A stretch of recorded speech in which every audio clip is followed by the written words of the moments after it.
This week, we are actually talking about cancel culture pertaining to politicians and political parties. And that is where I believe cancel culture should be, where our focus should be. Because what are these people? Our employees. We pay them our hard earned money through VAT, through tax, tariffs, e-toll, toll gates, all of these propagandas. So we always giving our hard earned money to the government. And as management, we have all the right to call them out, to cancel them, to make sure that they're doing their job. Because, hello, honey, when at your radio station T, you're not doing your job, what does management do? Pressing me. Exactly. We have listed all the crimes from all the different presidents that we've had in our democracy as a South Africa, and there has been no accountability from the people. And I mean, in the first episode, I spoke about the fact that we never focused on the important things like racism, corruption. And I mean, we almost had the finance minister, Godongwana, increase the VAT again. What was he increasing it to, 16 or 17%? 17%. Do you know how much money I have to give to the government via payee? Do you think I have more money to give to them? Like, come on. As South Africans, guys, let's leave the goddamn celebrities alone. They're just human beings who have trauma, who have mental health issues. Let's focus our energy on canceling the government officials.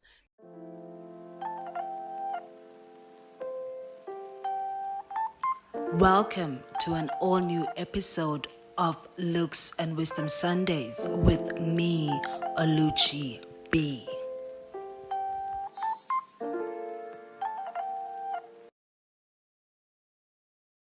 Hey guys, and welcome to another exciting episode of Looks and Wisdom Sundays with me, Oluchi B. Please say the B. AKA the elusive panda darling. How you guys feeling? We're good. I'm good myself, and it's still cold out here with a polo neck. Okay, so it is still June, so that means we are still talking all things cancel culture. So last week we spoke about cancel culture pertaining to celebrities only, and I said we are in people's business. T, do you agree that we're in people's business? We are in people's Exactly. business. So why do we care? Why are we bothered by people's personal agendas? And I did say that it has nothing to do with us. And I gave you guys a lot of examples, including controversially Chris Brown and Sjava. We like Sjava over here. And Tuli Pongolo Maporisa and Scott's Mapuma. And I did emphasize the fact that if your coin is involved and you're not getting satisfaction, you can cancel the celebrities. But really, we shouldn't be in celebrities' problems like that. I feel like we are entitled to deciding how they should live. And not everybody lives according to moral obligations of the society. And in all the cases, we should allow the victims to identify themselves, the victim to lay the charges or whatever they need to do. And if it's a system failure via the government or government institutions, then we should get involved. And I hope I didn't offend anybody. I was just trying to do my job. And with that said, this week we are actually talking about cancel culture pertaining to politicians and political parties. And that is where I believe cancel culture should be, where our focus should be. Because what are these people? Our employees. We pay them our hard earned money through VAT, through tax, through all of these situations that we give the money. How else do we give money to the government? Tariffs, e-toll, toll gates, all of these propagandas. So we always giving our hard-earned money to the government. So those people are employees. And as management, we have all the right to call them out, to cancel them, to make sure that they're doing their job. Because, hello, honey, when at your radio station T, you're not doing your job, what does management do? Pressing me. Exactly. So I feel like when it comes to cancel culture, we're focusing our energy on the wrong people. And I'm going to tell you today why we should focus our energy on the politicians, because they are employees. First and foremost, we love a good definition over here at Looks and Wisdom. I'll tell you what cancel culture is based off my understanding. So cancel culture is a group of people, the masses, us, canceling a particular individual based on whatever their opinion is that we don't agree with. And in the case of government, if they don't do their job. So we all get together on social media, hashtag if Cyril Ramaphosa cupcake needs to go down basement. And then after we do that, we put pressure on the powers that be. And the powers in the case of politicians is us. Hence, I believe we should be focusing more. And then what happens after cancel culture, we've called out the celebrity, we've called out the politician, we have spoken about our dissatisfaction. Then we start taking action by boycotting them, going to the union buildings, making sure that they are taken out of their position. And after that, we move on to the next. So that is what cancel culture is in a nutshell. And again, I'm only going to look at the pros today because I believe we should look at the pros because I'm talking about actually canceling the politician. So one of the pros that we have is that cancel culture allows marginalized individuals to have a voice. So every person, a voter, a non-voter, a person that is a South African or has South African identification can be heard, and whatever their grievances are about the people that we put in power can be brought to the forefront. And then secondly, cancel culture also provides a voice to the less powerful people, again, us, the everyday people who give our hard-earned money to these individuals.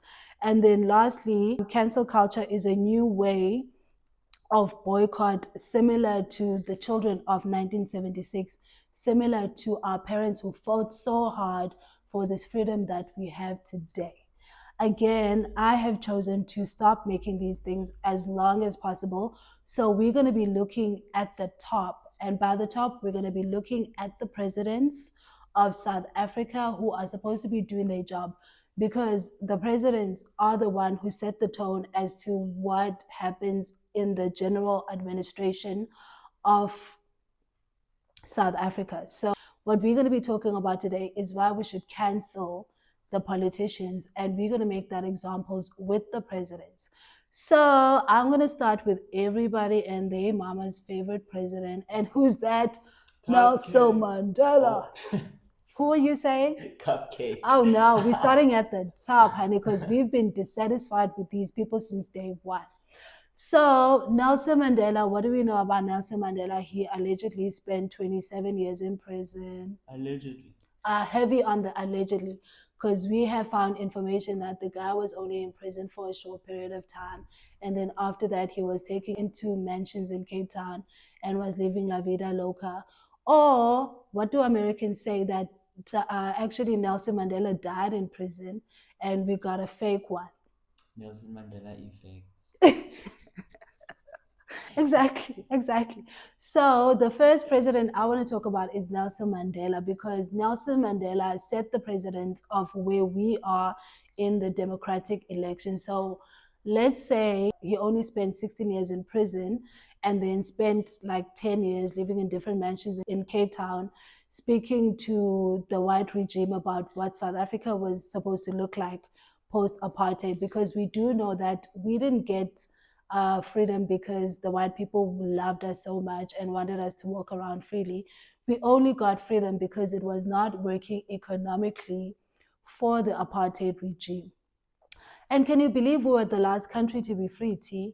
Like all the other African countries started being free in the 1940s, 1950s, 1960s, and we only got our freedom in 1994. That's crazy. I know, right? So what did Mandela not do for us, guys? The land. Today, wealthy white farmers continue to control more than 80% of the agricultural land, and their existing property rights are guaranteed in the new constitution. We have set up a claims court which is busy examining, investigating, firstly, whether people can be given land from state land And we're making progress as far as that is concerned. Secondly, there were people who were removed from their own land by force. And where those people can be returned to that land, we are returning them. In fact, less than half of 1% of farming land has been given back. I think it's fear, basically. They're frightened, just as the old government was frightened. Where are people still mainly in poverty and without land? And the poverty aspect is accentuated by the fact that the economy still largely belongs to the minority. What's the percentage of white people in South Africa? 10%. And what do they owe? 99.9% of the whole economy. And in terms of land, they still own a bulk of the land that they actually stole from Black people who are already in South Africa. And you can look at this from a lot of angles. Oh, but there were the Khoisan people. What does that even mean, there were the Khoisan people? Because that means it was African people. And people want to say that there was like the Bantu migration. That's why the different ethnic groups ended up here: the Xhosa, the Zulu, the Pedi, the Tswana. Who were we forgetting? Oh my God, I don't want to forget the other people. Shangaan people. What are the Tatazeling people in Mpumalanga? Swati. The Swati people. They want us to believe that the people from the Bantu people were here because of the Bantu migration. I don't believe that. And actually, when I was on TikTok yesterday, I found this woman. I forgot her name, but it's got Mari. Apparently, the Queen owned Camps Bay and Constantia Kloof in the 1700s. And then, unfortunately for her, she had Black ancestry. And when the white people came and started colonizing people according to color lines, she lost her beloved Camps Bay and Constantia Kloof. Imagine. And before that, there were no color lines. So if you're a rich person, whether you were colored or you were Black, you could own anything in South Africa as long as you've got financial influence and wealth. And then when that ended, her whole family was wiped out and they took the land. And when you're in Cape Town, what's the most beautiful place that you go to? Camps Bay. So Nelson Mandela, honey, you were in the wrong. What else do we want to say about Nelson Mandela before we clock out of the guy? What I wanted to say about Mandela is that he was made as this big hero when really the hero was Winnie Mandela. And I think he knows this information. Exactly. But he literally allowed everyone to dim her lights. And also, we were practicing this whole Rainbow Nation thing, or at least we were told that South Africa is a Rainbow Nation, an equal country. But why do 70% of farms, why are they owned by white people? Exactly. And I mean, you want to say he wanted Winnie out, but I have to say that his handlers that put him in the presidency didn't want Winnie because she didn't fit the mold of cutesy, peaceful, blah, blah, blah.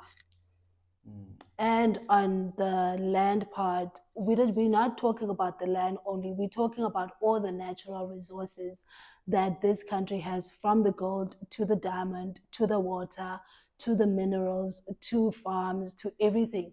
That's why they were quick to shut Juju out when he was talking about nationalizing the natural resources, because they really don't. They want to keep the Oppenheimers allegedly rich and all of these Stellenbosch mafia people. It's crazy. Exactly. But that's just that. Yeah, we're done with Nelson. We love you, Nelson. Da, Zaktan. Allegedly. And moving on to the next president, Thabo Mbeki. So Thabo's plate seemed clean. And I mean, he came from a political family. His father was Govan Mbeki. The only thing that's always confusing to me is that story about Thabo having a baby, a son, and the child disappearing somewhere in Rwanda or Kenya, fighting, and then no one ever talking about that. Like, that didn't happen. I actually still don't know if it's true. And I did check. Thabo's first and biggest scandal is his stance around HIV and AIDS. Do you remember the guy who went on national TV and was like, a virus cannot cause a syndrome? And then 300 people were out of AIDS medication and they died. You see, when you ask the question, does HIV cause AIDS? The question is, does a virus cause a syndrome? How does a virus cause a syndrome? It can't. It really, truly, it's necessary. I've been saying to the honorable members, to the people in this country, it's necessary for people to study this question. And that's always going to be like a bad stain in his presidency, because as much as what he was saying was true scientifically, because really a virus cannot cause a syndrome, he was talking to uneducated masses, and he could have explained what he was saying and come with a solution. Do you remember him and Mantwa? What is it, Mantwa Shabalal? Were telling people to eat beetroot, and he was talking about holistic living. And I think that was from a scientific perspective, but also from a personal perspective, because he probably was not seeing eye to eye with Big Pharma, and he decided that stance. He never spoke about holistic living. I remember the biggest hoopla around that time was around, yeah, just eat beetroot, just eat garlic, HIV doesn't cause AIDS, blah, blah, blah, which later on we did find to be true. It can develop with adjacent diseases and stuff and causes a syndrome, but a virus cannot cause a syndrome. I will double check this information, by the way, in case I'm lying. So that was his biggest scandal, and it cost hundreds and thousands of people their lives. And Mantwa ended up passing away from lung complication, because apparently the girl used to drink a lot. And what do you think about that for Thabo? Did he backtrack and do some damage control maybe? A few years later. There was a question raised about HIV. I'd like us to discuss that, because the questions I raised then, I'm still raising them today.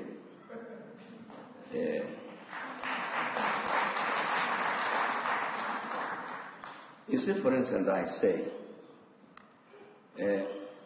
AIDS, the acronym. The acronym is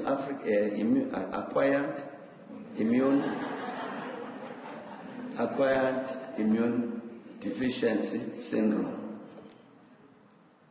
It's not a disease. It's not AIDD. Acquired Immune Deficiency Syndrome. Now, a syndrome, in medical terms, is a group of diseases. It's a syndrome. So all of these diseases which fall within this syndrome, meningitis, TB, they're in the syndrome. Now when people then say to me, HIV causes AIDS, I say one virus causes a syndrome. It is a whole syndrome of diseases with known causes. Causes of which tuberculosis are known, and it's curable. But it's part of the syndrome. So you can't say one virus causes all of these illnesses. What you can say is that this virus impacts negatively on the immune system. It impacts negatively on the immune system. It's that weakened immune system which results in the syndrome. The stance in terms of scientific knowledge was true. Like, a syndrome is a multitude of diseases and infection that encompass a person. And we did find out from AIDS later on that people used to die from like AIDS-related disease, whether it was pneumonia, whether it was this and that and that. So it was true in essence what he was saying. And he wanted to promote a holistic way of living instead of pushing pharmaceutical drugs to people. So he was like, live a holistic lifestyle, you're going to be fine. And similar to Dr. Sebi, and his claims that he cured people's AIDS from holistic way of living. So what he was saying was not necessarily a lie, but what was needed at the time was the big pharma medication, because AIDS and HIV at the time was a pandemic and people didn't know how to deal with it. And there was like big stigma around it. If you have AIDS, oh my God, you get ostracized and those type of things. So he never backpedaled. I don't remember he apologized. If he did apologize, I'll find it when I'm doing the research and add it. We need to cancel him for being careless. We need to cancel him with the lives of a lot of people, because AIDS was big in the 1990s and the early 2000s. And that's when he was the president, confusing everybody and their mama. And he could have done better as a president. So, I mean, Thabo Mbeki deserved to be cancelled. And then he got axed as a president because he started investigating. He had a big beef with Jacob Zuma, and he started investigating Jacob Zuma for the arms deal. And Jacob Zuma was on his ascension to be president.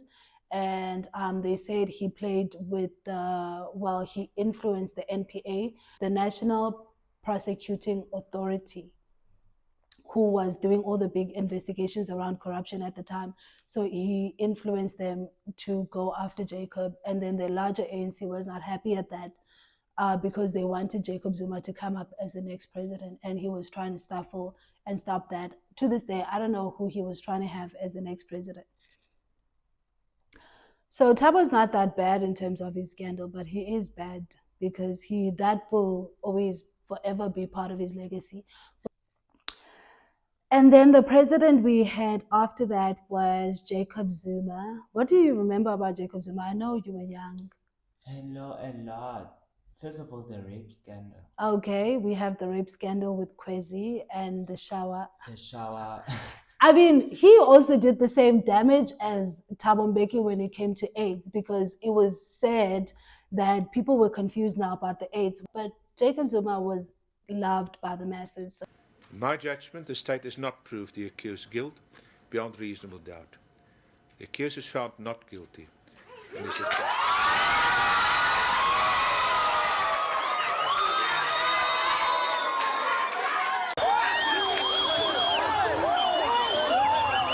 The only fear we have as a family is that they don't kill our father, because we know all these things are happening as a conspiracy so that Zuma can never be the president of the ANC, which will eventually he becomes the president of this country.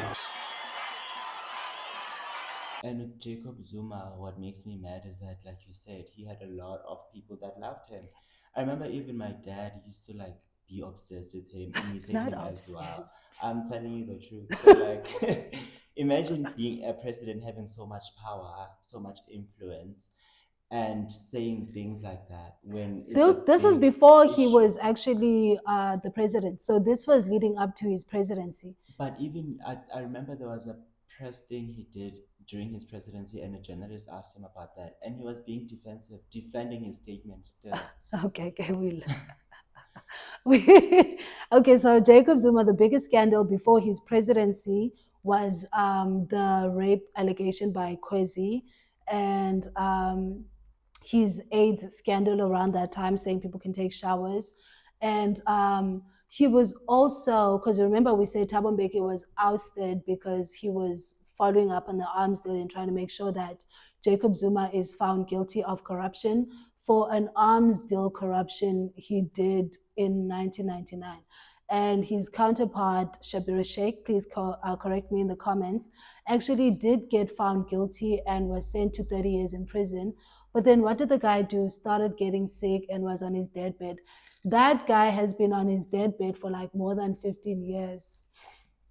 Literally, you can Google right now, he is still on his deathbed because he was given medical parole to go home because he was on his last days and was going to die.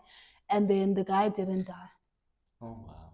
And then what did we do in 2009? We voted the guy into presidency.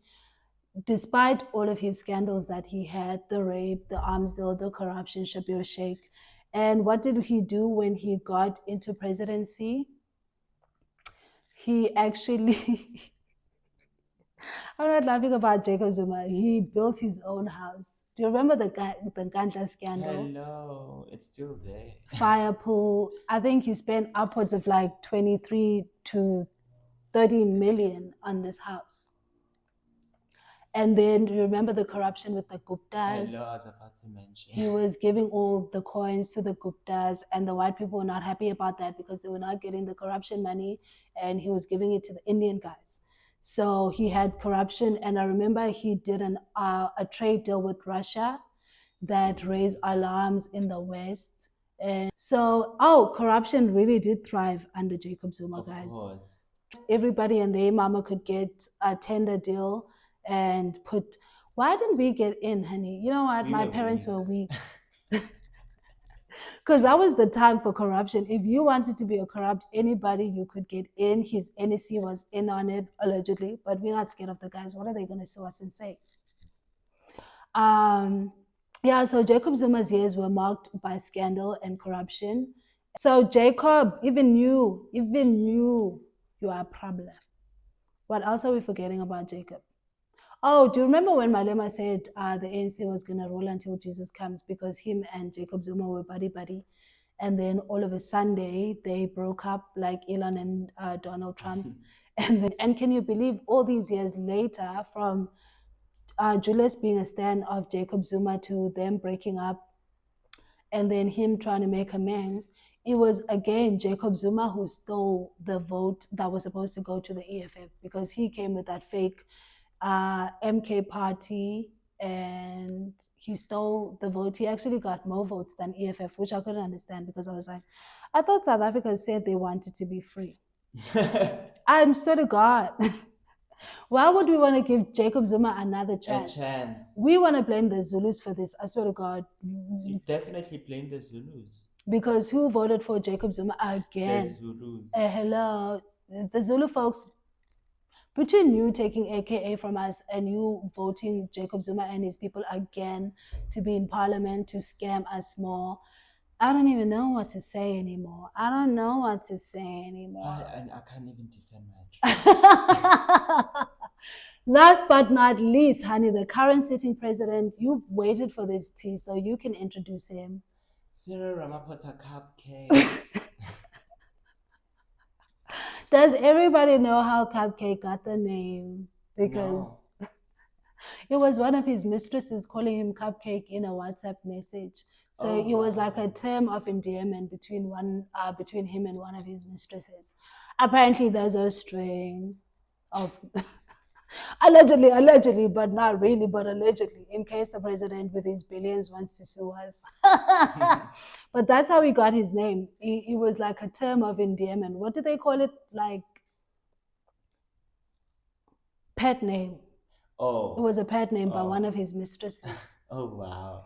Okay, Cupcakes, I'm gonna go at this point. So what did Cupcake do before he was president? And I want to get into this because I hate it for everybody and their masses. So Cupcake started his career as already whitewashed. So what did he do as soon as he got low powers? He started a union.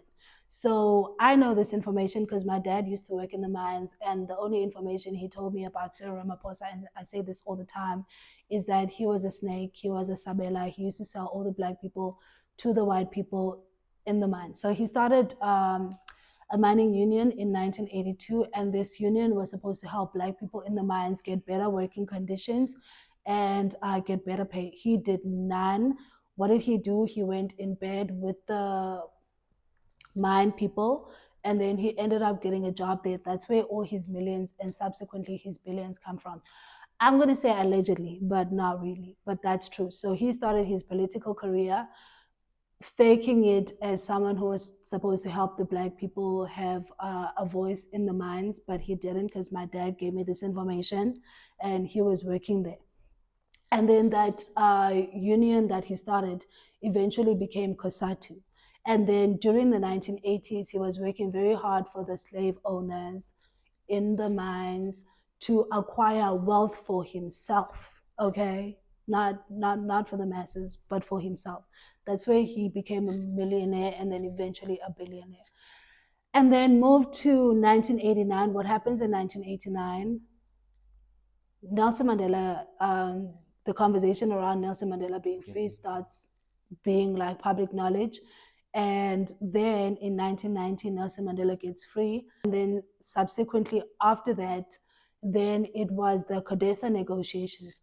Everybody and their mama knows what the CODESA negotiations are. If you don't, then you're not a true South African. So what the negotiations were supposed to do was to negotiate a new South Africa, because now apartheid was about to be over.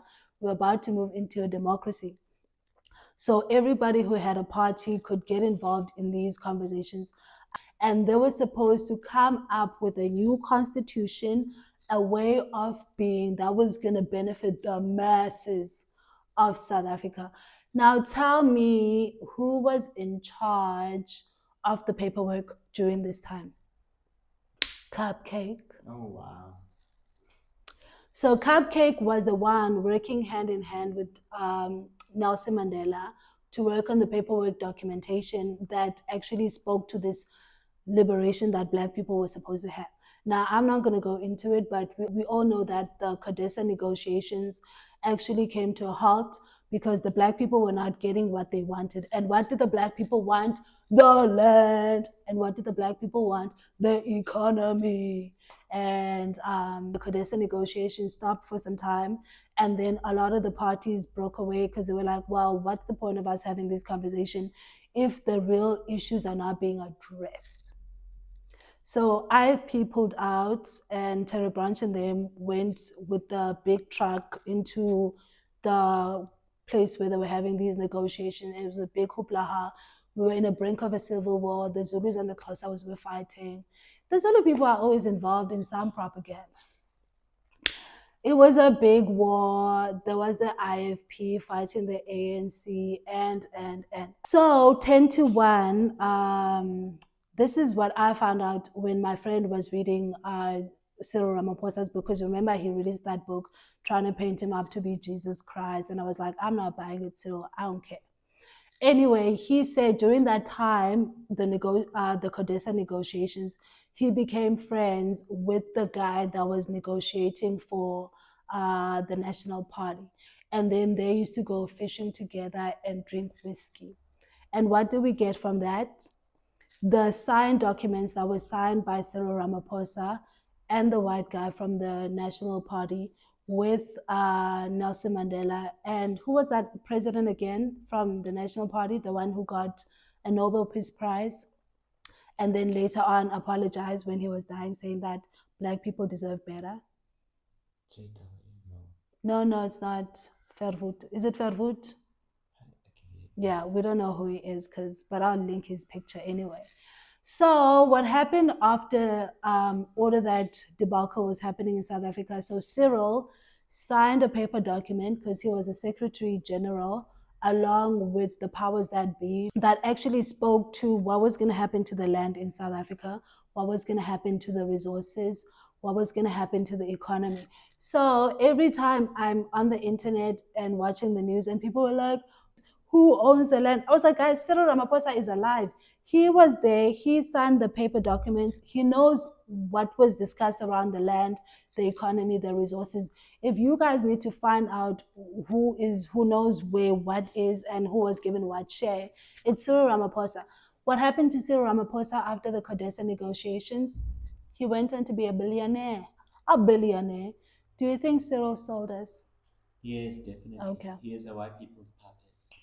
We love this information, because who did he take again when he went to America for his conversation with Donald Trump? The founding father of South Africa, the Stellenbosch Mafia guy. So, exactly. And so that is his crimes way before he became president, but he was always lurking around in the background, because I did check to see what was he doing before he became was it vice president, or actually before he was in the conversation around being a president of South Africa. He was the minister of I almost said human resources. He was the Minister of Housing. Yes. And before we voted him as president, what happened? The Marikana, darling. Actually, I told you he was working for the diamond people. No, for the gold people, the gold mine people. So apparently he was part, this is proven by emails, that he was part of the leadership that actually said shoot to kill and kill the miners in Marikana. Police witness Duncan Scott tried to explain how a crucial document containing details of a meeting held between the SAPS and Lonmin just 2 days before the massacre was not given to the Commission.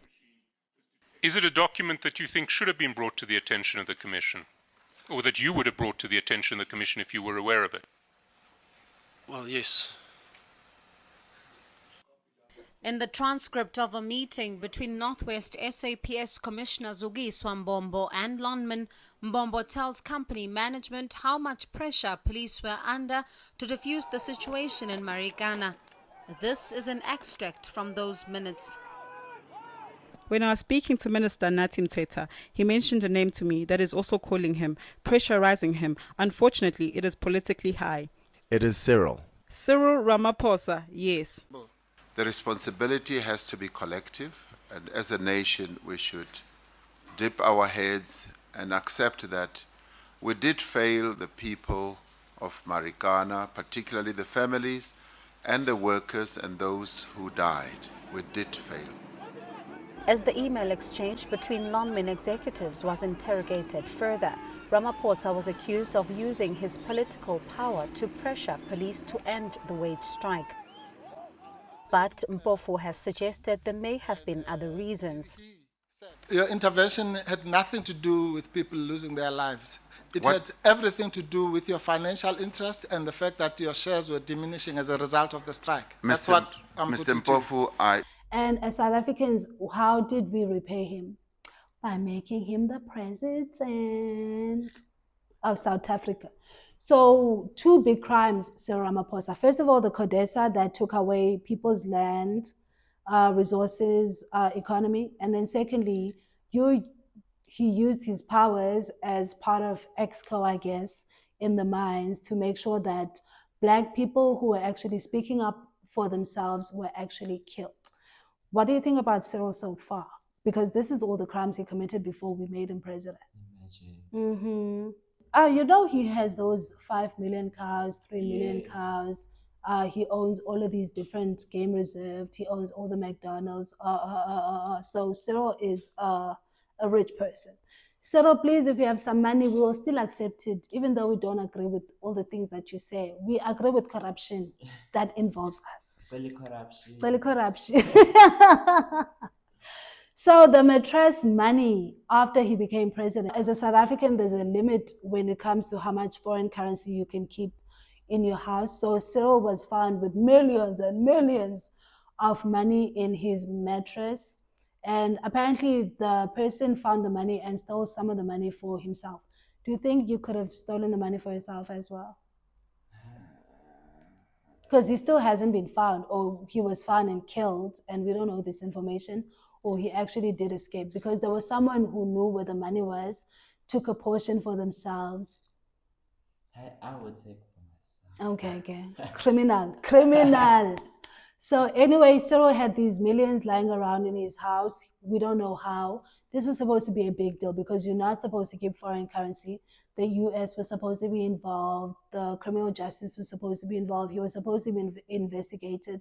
And then he was supposed to be ousted because it's a big crime. None of that happened. I think that case is still pending in the air. I'll link up to find out what information I found out about it. And then his biggest crimes is around all of this money that he keeps borrowing from the foreign governments. The biggest one was the COVID relief fund. He asked for 4.3 billion US dollars. And remember, he went on TV during his family meetings and was like, we got billions and billions and billions. And what happened to the money? It disappeared, and then all of a sudden there was an investigation, and we were looking at people who were buying Porsches for 4 million rands. Didn't we say 4.3 billion US dollars? No one knows where that money is today, but we have to pay the loan back to IMF. VAT keeps going up, taxes keep going up, but we don't know where the money goes. Again, he got money from France and Germany, upwards of 600 million euros. I don't know how many billions of rands that money is. And again, we don't know where that money is.